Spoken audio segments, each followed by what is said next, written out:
And I want to go over what happened yesterday. Dr. McCullough from the Wellness Company,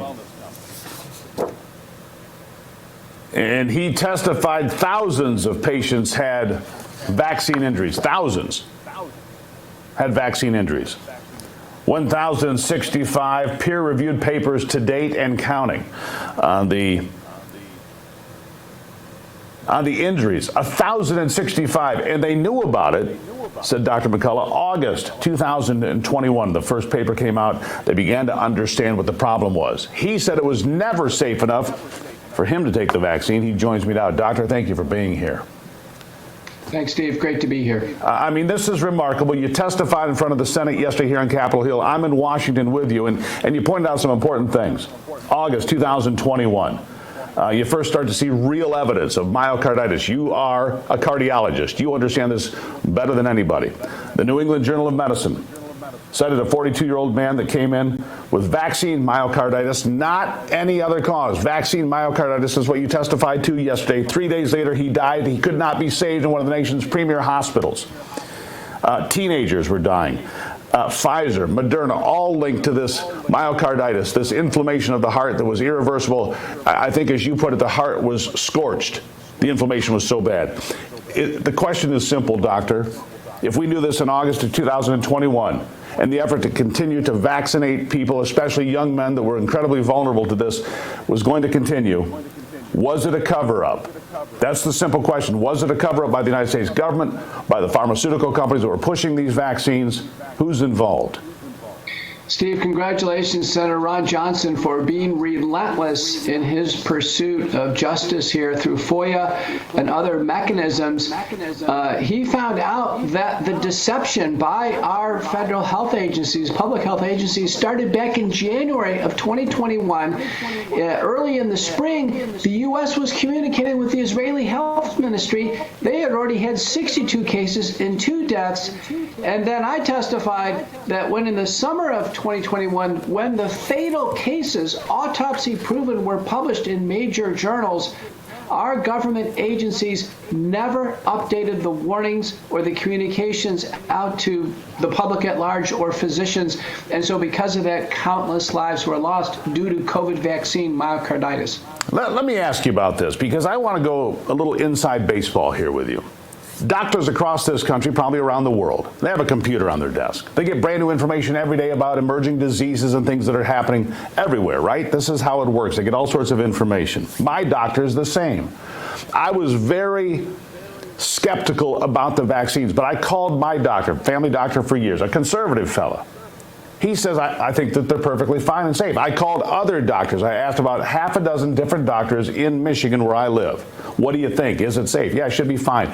That's because that was the information being fed into their computers. They were only as good as the information they were getting. So my question then becomes, who was feeding the local doc at the local level, at the local, at the local hospital, at the local health clinic? Who was feeding those folks the information? Because they were telling us at the consumer level, hey, it's fine. They're reading all about it every day. They too were being misled, weren't they? They were getting fed through the public health agencies. They had a coordinated educational message, and then it flowed through the doctor communication services like MedPage Today, theheart.org, all of these other physician email services. They essentially became vaccine promotional units. They to this day, they don't mention that there's any harms to the vaccines. And here we are deep into this. This hearing, Steve, was explosive.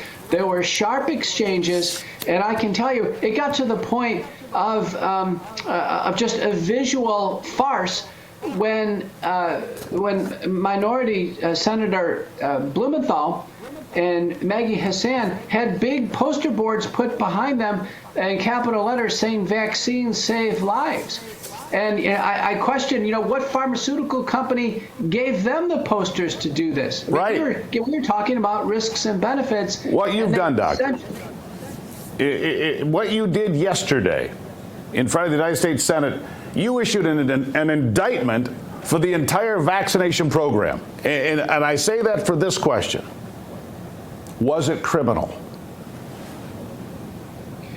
from what we can tell at this point in time, multiple staffers, and they're all outlined in Senator Johnson's 54-page summary, 217 references, also great work done by the Daily Clout, Naomi Wolf and her scientific team.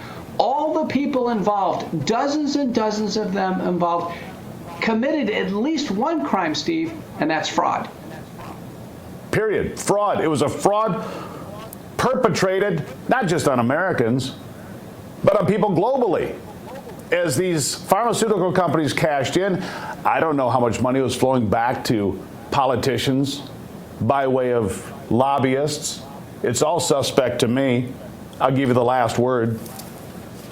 Well, I think America heard the truth. In the U.S. Senate, this Homeland Security and Governmental Affairs, the Permanent Subcommittee on Investigation, my sworn testimonies under oath. Go on social media and you listen to what I said and the other experts said under oath and see what you believe. 1,065 peer-reviewed papers, thousands of patients falling sick or dying, sadly. By the way, Dr. Peter McCullough is also a member of the Wellness Company. If you'd like good advice on health, twc.health/Gruber. You'll save money on great items there, a variety of ways to keep yourself healthy, and always great information from Dr. Peter McCullough. Sir, thank you as always.